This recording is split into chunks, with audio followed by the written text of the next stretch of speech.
Um amigo meu perguntou se tinha como ligar o motor trifásico na rede monofásica, né? Eu acredito que todo mundo já ouviu falar nisso, já sabe como faz, né? Mas para quem não sabe, eu vou fazer esse videozinho, né?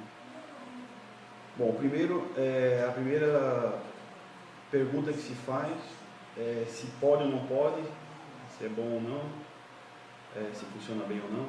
Essas são as primeiras perguntas que se faz. Eu vou responder como técnico. Não deve ser feito. Não deve ser feito. É uma gambiarra. O motor trifásico ele tem 3 fases, então ele tem os polos mais aproximados, por isso não precisa de capacitor, pode partir direto. O monofásico, ele tem os polos tem uma fase só, então são uma angulação muito aberta. Então eu preciso de capacitor para ajudar na partida. Eu até fiz um desenho para mostrar para vocês. Então, mostraria aqui. O motor trifásico, para ter uma ideia, ele tem 3 fases atuando ao mesmo tempo, então ele tem uma distância menor entre polo norte e sul, né? O monofásico ele tem uma distância muito grande entre os polos, não tem nada no meio. Por isso que se coloca uma fasezinha aqui no meio, uma bobina aqui no meio para fazer a arrancada do motor, né? Para fazer a partida. Entende? Então ele trabalha. Então ele tem um rendimento menor, o motor monofásico é um motor mais fraco, vamos colocar assim grosseiramente. Então, o que acontece? Tecnicamente falando, não se deve usar motor trifásico ligado na rede monofásica. Só que agora o cara me pergunta assim, tá, mano, e como amigo? Pode me explicar? Aí eu digo assim, como amigo eu explico, ensino e falo como se faz. E já fiz também. A gente faz gambiarra também, isso não tem problema nenhum. Como técnico eu não posso falar, mas como amigo eu posso falar. Dá para fazer, funciona bem. Exemplo, às vezes o cara tem uma máquina de costura e ele mora numa casa que é trifásico. Então ele usa essa máquina, trabalha, a esposa dele trabalha, tem 10 máquinas lá funcionando.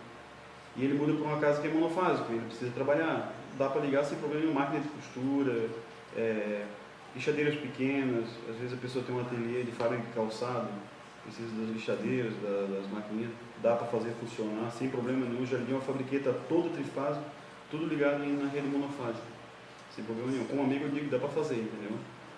Então eu vou explicar como se faz, tá?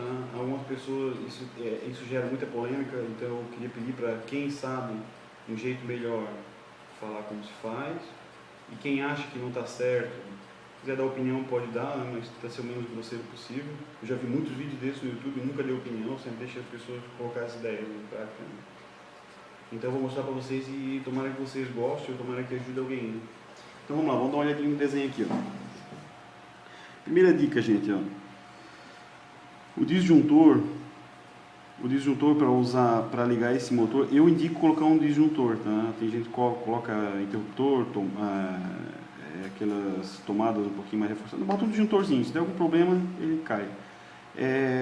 Fase da rede, joga no disjuntor, tá? Porque desligou o disjuntor, não tem nada energizado. Como é monofásico, então é uma fase só, então quer dizer, não vai precisar passar os dois pelo disjuntor. Se quiser botar um disjuntor bifásico, passar os dois, contato duplo, passar os dois, não tem problema nenhum. Se quiser botar uma contatora, não tem problema nenhum. Eu acho que quanto mais coisa, pior, entendeu? Quer dizer, quanto mais simplificado, melhor. Já que é uma gambiarra, vamos fazer uma gambiarra simples, né? Aqui nós temos um motor trifásico. Tem que lembrar o seguinte, esse esquema aqui, ó, eu estou ligando na rede 220, que é a nossa rede aqui, entendeu? Aqui no sul do Brasil. Em São Paulo, na região que usa 110, complica um pouco, porque para ligar um motor 220, 380 em São Paulo, a pessoa vai ter que usar um bifásico. Entendeu? Normalmente a pessoa não vai ter um bifásico, né? Ou vai ter um 110 simples ou um 220 trifásico. Mas se a pessoa tiver um 110 simples, dá para fazer também.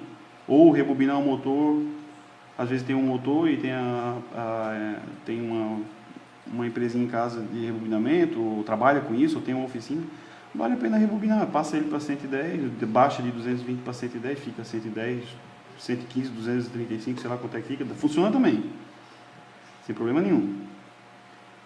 No nosso, eu vou explicar o nosso caso aqui, tá?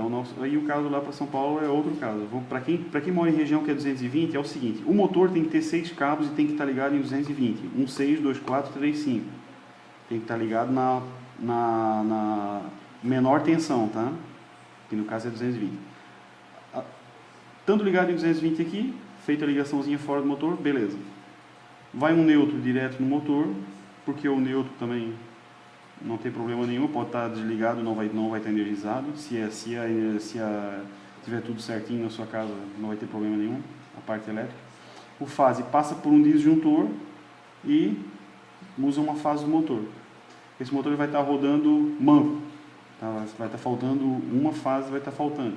Ele não vai queimar, por quê? Porque essa resistência que está entrando aqui, essa tensão que está entrando, tem uma resistência de 220 volts consumindo ele, então não vai ter problema nenhum, não vai queimar. Não diz, o motor está com falta de fase. Não tem falta de fase porque a gente está usando uma fase só, tá?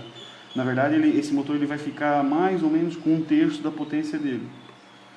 Passa pelo disjuntor, vai para o motor, beleza. Se tu ligar o disjuntor, o motor não vai partir, que ele precisa do impulso. Tá? Então, faz um jumpzinho, tá com o capacitor, tá? Desse capacitor passa por um interruptor, daqueles interruptor tipo campainha, que tu aperta, quando tu solta ele abre, e vai para aquela fase que estava sobrando lá dentro do motor. O que vai acontecer? Quando tu ligar esse motor, tu vai já botar o dedo na campainha e ligar o motor. No ligar o motor partiu, solta o dedo da campainha. Se ficar segurando, o motor queima, tá? Faz parte da gambiarra, o risco da queima faz parte da gambiarra, né? Então, apertou o botão de campainha, ligou o disjuntor, pá, o motor vai partir, pode soltar e ele vai funcionar normal. Máquina de costura funciona bem. Máquina de costura tu vai segurar um pouquinho mais. Lixadeira, que tem partida mais rápida, tu vai segurar um pouquinho menos o botão da campainha. Sempre cuidando para não queimar e não estourar o capacitor. O capacitor, isso varia muito, tá? Conforme a potência do motor vai variar o capacitor. Então, tá? Tem outras dicas também. No lugar do botão de campainha, dá para pôr um relé temporizador. Um temporizador, né? Só que o problema do temporizador é que daí vai ter que ser feito um esquema para ele ligar junto com o disjuntor e ele vai ter que funcionar 1 segundo, 2 segundos, 3 segundos, depende a potência do teu motor e o que ele está tocando, entendeu? Quanto mais carga no eixo do motor, mais forte tem que ser o capacitor e chega uma hora vai ficar inviável, não tem como fazer o motor partir com um peso muito grande. Por exemplo, se colocar um cilindro de quebrar pedra, por exemplo, de porte pequeno, para quem tem uma micro usina, vamos supor, uma moenda já não vai partir, então vai ser obrigado a botar um motor monofásico. No lugar aqui também eu já vi gente colocar relé de geladeira, tá? Aquele relé de motor de compressor de geladeira. Aí tem que ser quem conhece de compressor de geladeira que sabe dizer até quantos cavalos pode se usar esse relé. É um relézinho que ele se desliga sozinho na partida. Ou, se o motor for um motor pequeno, como é caso de motor de máquina de costura, eu já coloquei capacitor permanente, os eletrostáticos, né? A princípio é isso aí, é bem simples. Ligou o interruptor com a campainha, ligou o disjuntor com a campainha ligada, soltou a campainha, o motor partiu, funcionou normal. E funciona bem mesmo.